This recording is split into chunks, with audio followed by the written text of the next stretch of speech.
Alejandro Colanzi es criminólogo. ¿Qué tal, Alejandro? Buenos días. Su micrófono, Alejandro. Su micrófono, si es tan amable. Perdón, buen día, No buen se preocupe. día. Mucho gusto.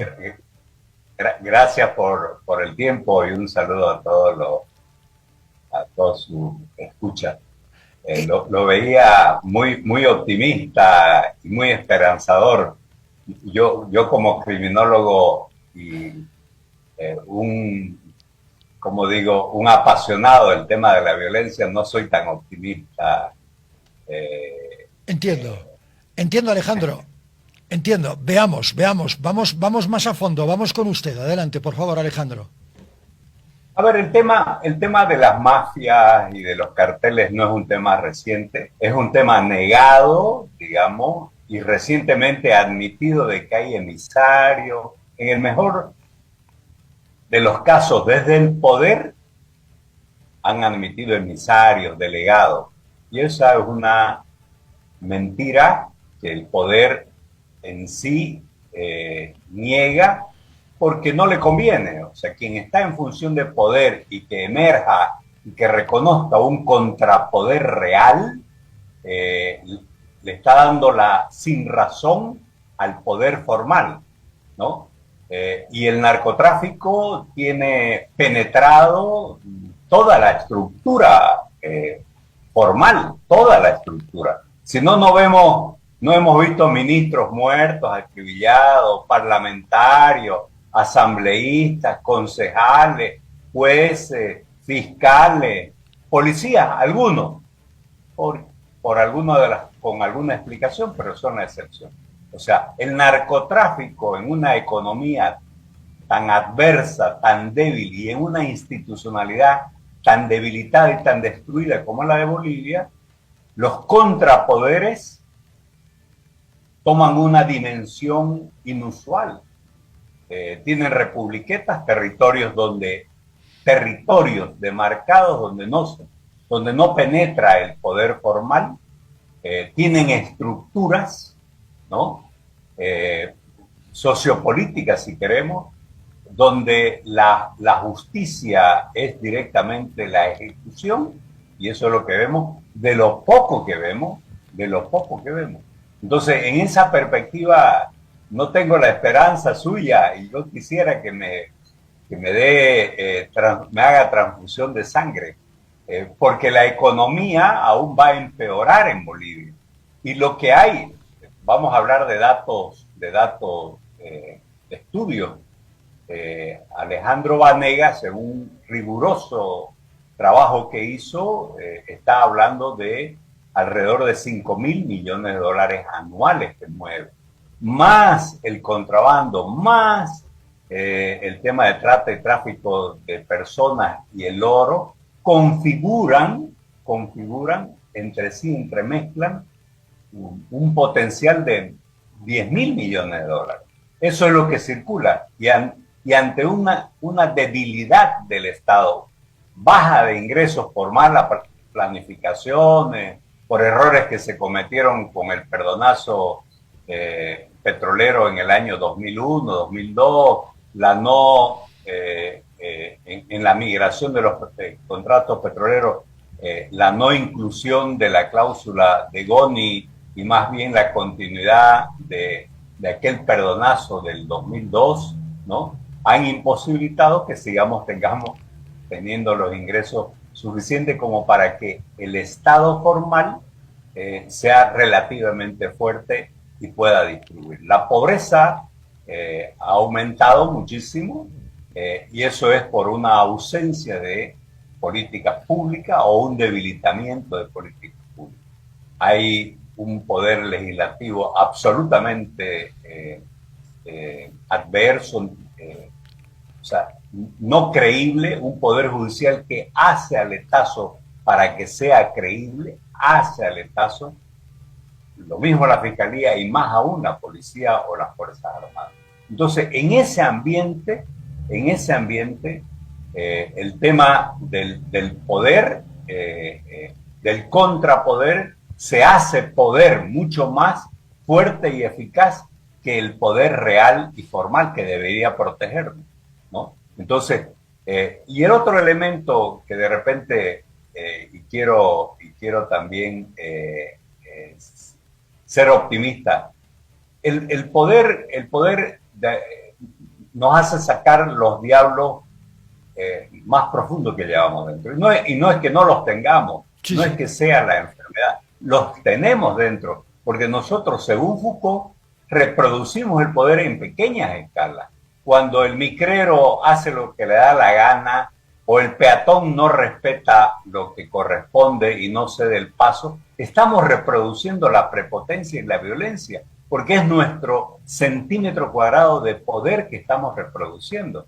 Y aspiramos a reproducirlo en las alturas de otros, ¿no? Porque el poder está vinculado fundamentalmente en nuestro imaginario al poder político. Y no es así. El poder penetra todas las dimensiones del ser humano, todas las dimensiones. Y todos tenemos a nuestro enfermo dentro. Claro. El tema es que cuando hay un Estado debilitado, desmontado como el que estamos viviendo, con una crisis económica tan aguda porque el mundo está en una crisis, y mucho más particularmente en Bolivia, donde no ha habido gobierno en los últimos 5 años, ha habido otro contraestado, porque debemos ser, desde la criminología debemos ser puntuales. Ha habido un contraestado, otra republiqueta al margen de la Constitución, que está en La Paz, situado en el poder formal. Es otra republiqueta, no es un poder. O sea, ellos han actuado como terroristas, como actúa el PC3 de Brasil, o actúan las otras mafias que hay, porque hay una pugna entre ellos. Este poder formal ha actuado de la misma manera. Opinó mal mi amigo el boliviano de barbita que le dio la gana de nacer en España y opinar diferente, ya lo marginan o lo procesan. O sea, ese es el otro contrapoder informal, porque ya dejó de ser formal, dejó de estar dentro del marco de la Constitución. Entonces, es más o menos, hablando de manera simple, en 11 millones, casi 12 millones, creo que somos 12 millones, porque el INE nos ha robado buena parte en el último censo, somos 12 millones de desamparados, pero que reproducimos por sobrevivencia el poder que criticamos.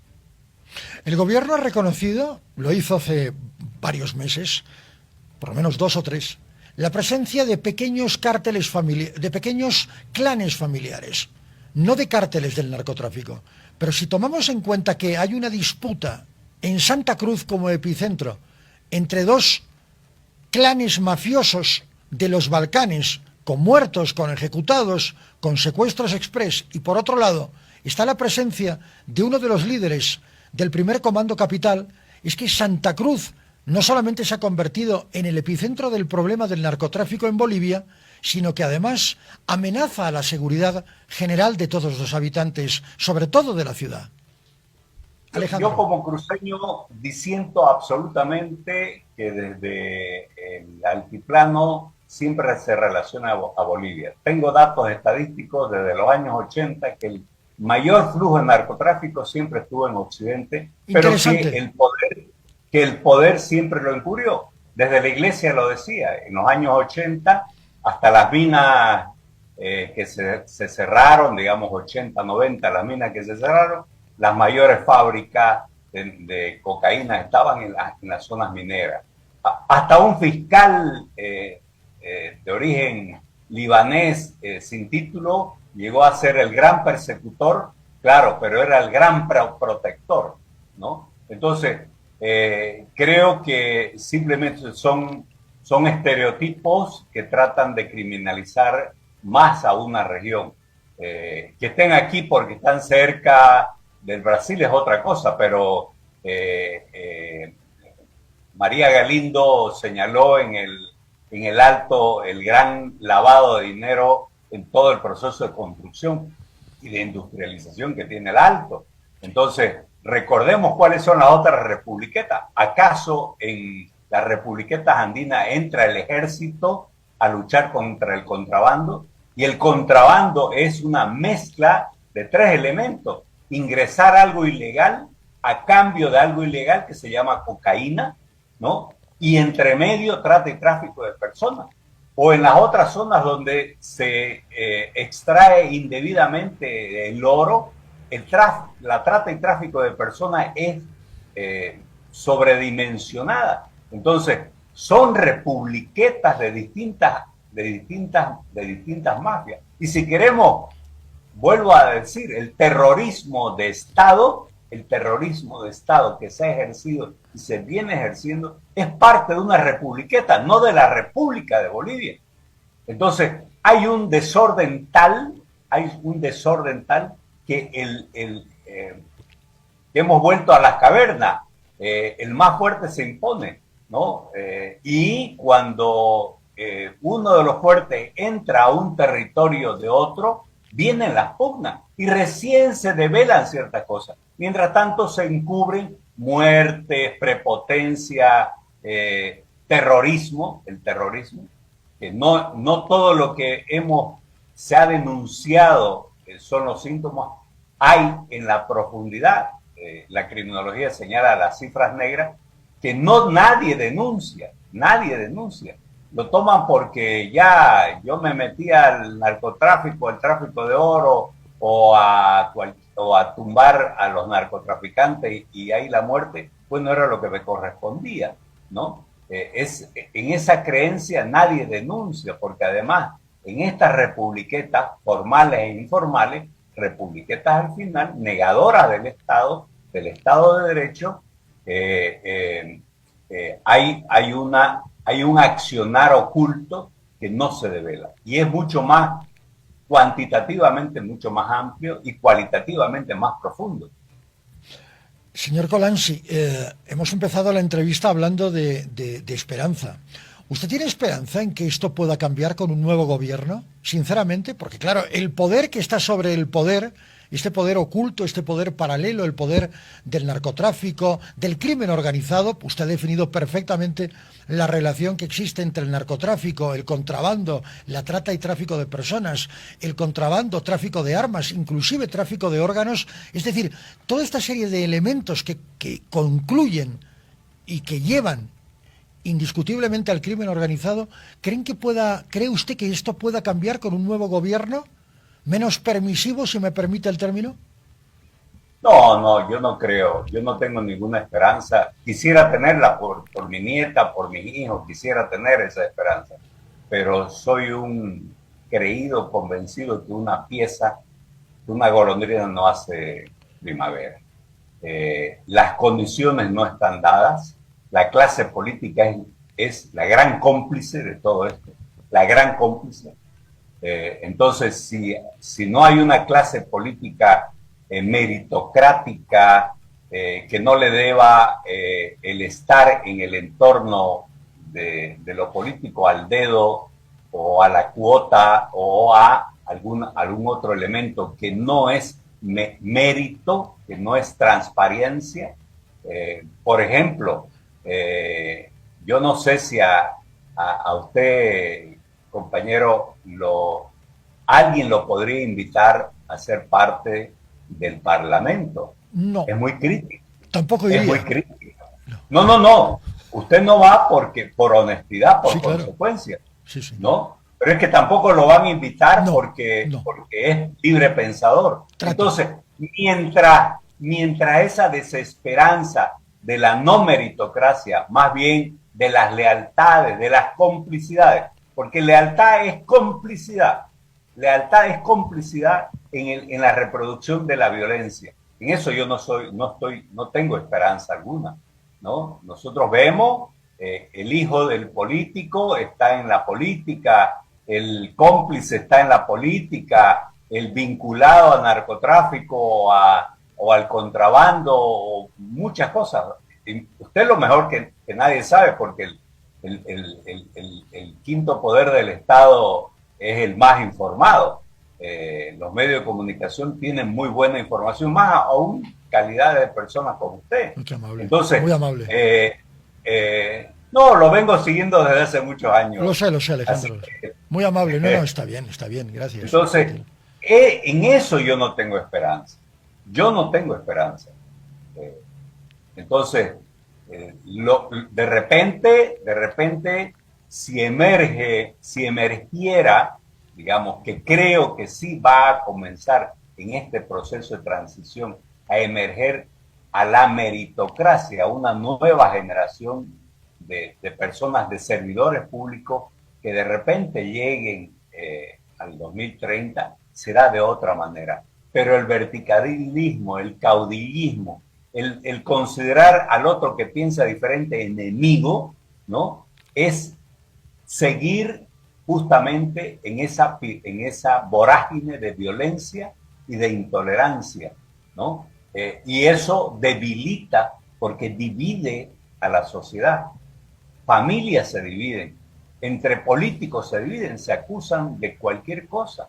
Entonces, mientras no haya ese cambio de mentalidad, nosotros no vamos a tener esperanza. Y le repito, si de algo me jacto a mis 66 años de ser el nono de mi Valentina, y estoy desesperanzado por ella, digamos, porque es la generación que va a tener que poner sobre sus hombros cuando corresponda todo este desbarajuste. Entonces, de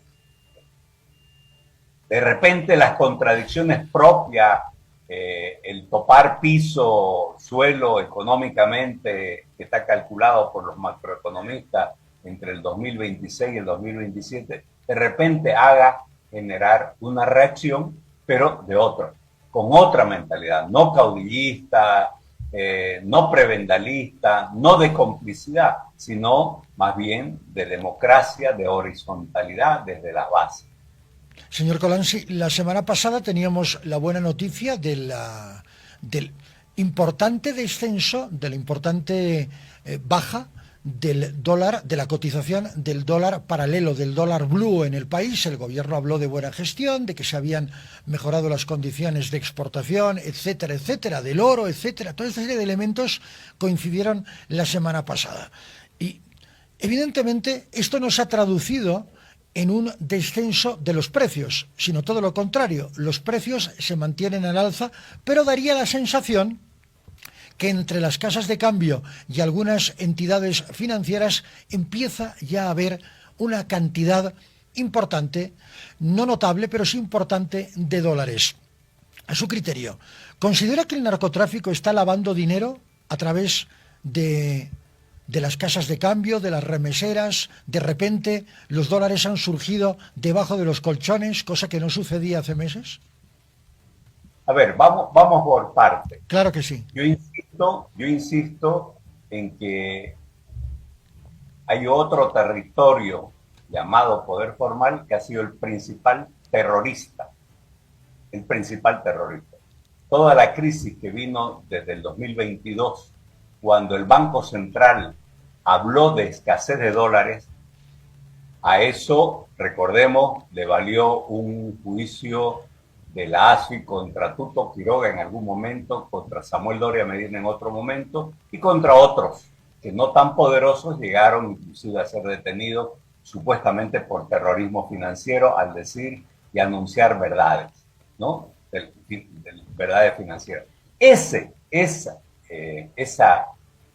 comunicado del Banco Central significó en 4 meses la fuga de 1.700 millones de dólares y provocó la escasez de circulante.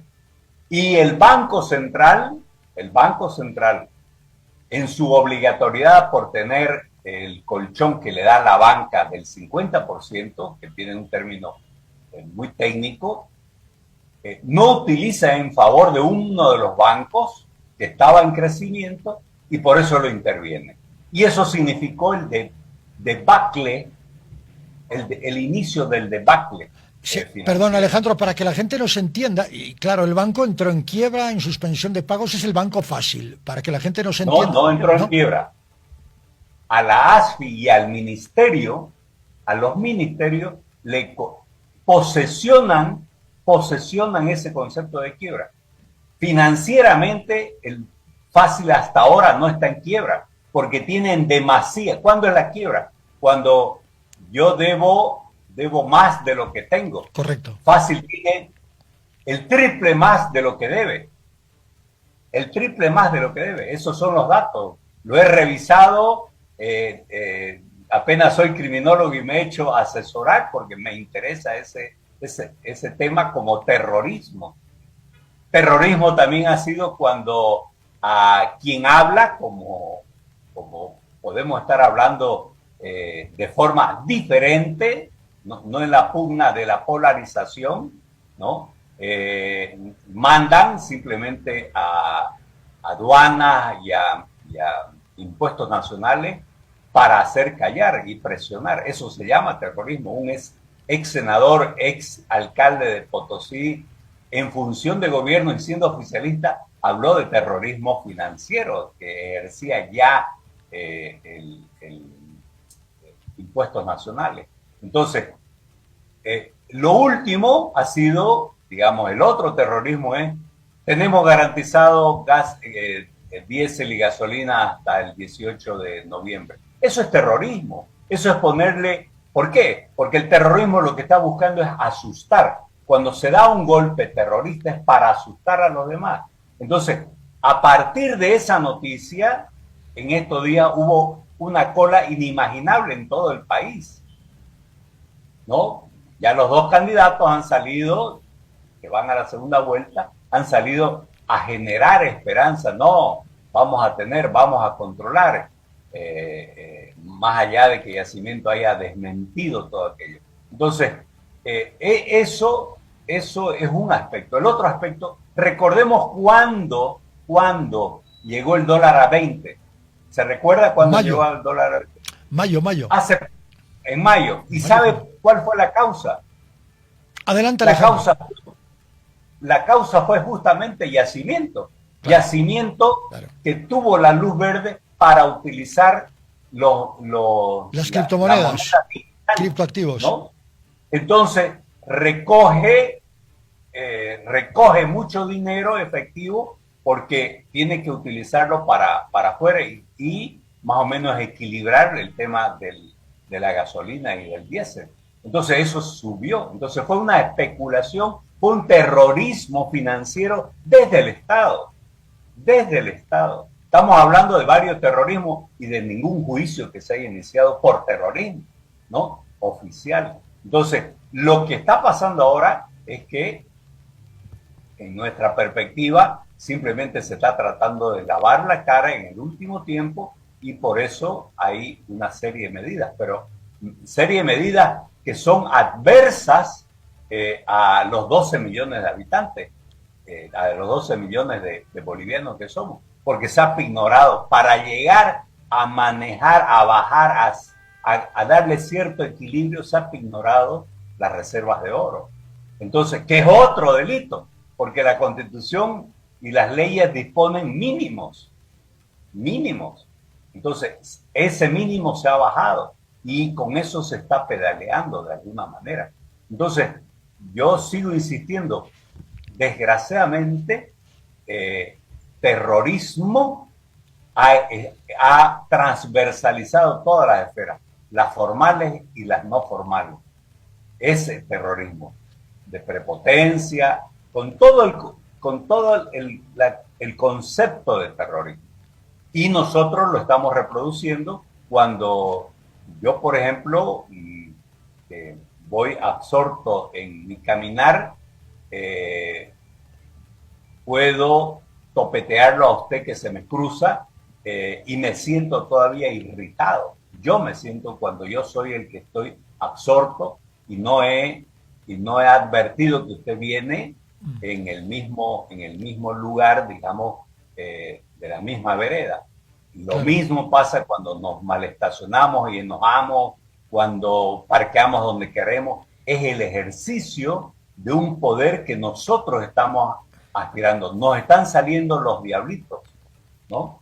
En algún momento de cuasi guerra civil, 2008, yo decía, no abramos las puertas del infierno porque saldrán los peores diablos. Y desgraciadamente se entreabrió y nosotros estamos actuando todo. La republiqueta y los 12 millones de una u otra manera con intolerancia reproduciendo a esos diablitos. Porque es parte ya del cotidiano y el ser humano es un animal de aprendizaje, ve y trata de sobrevivir. Y en una sociedad tan polarizada, tan negadora del otro, yo debo sobrevivir, entonces me vuelvo agresivo, ¿no? Esa es la mayor preocupación que como criminólogo tengo.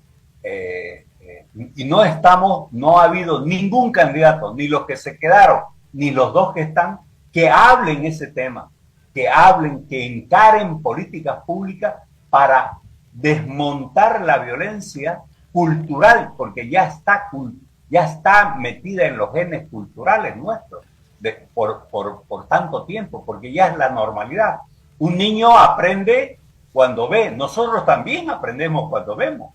Los adultos, que decimos adultos, que tenemos racionalidad y que es la falacia que nos han metido desde la creación del imaginario de una república donde todos somos iguales y de la soberanía y de las libertades y de las individualidades, que es una falacia. Nosotros estamos siendo presos justamente de esa violencia y somos reproductores, no solo presos, reproductores y sin conciencia, que es lo peor. Entonces, revertir aquello es políticas públicas muy claras.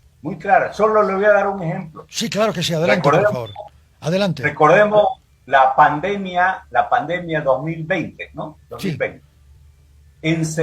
Comienza en marzo para el mundo occidental, ¿no? Antes para el asiático. En marzo. En septiembre, la Unión Europea ya había conformado equipos de psicólogos, sociólogos, antropólogos para poder minimizar o reducir la violencia y los efectos y las consecuencias que aquello tenía.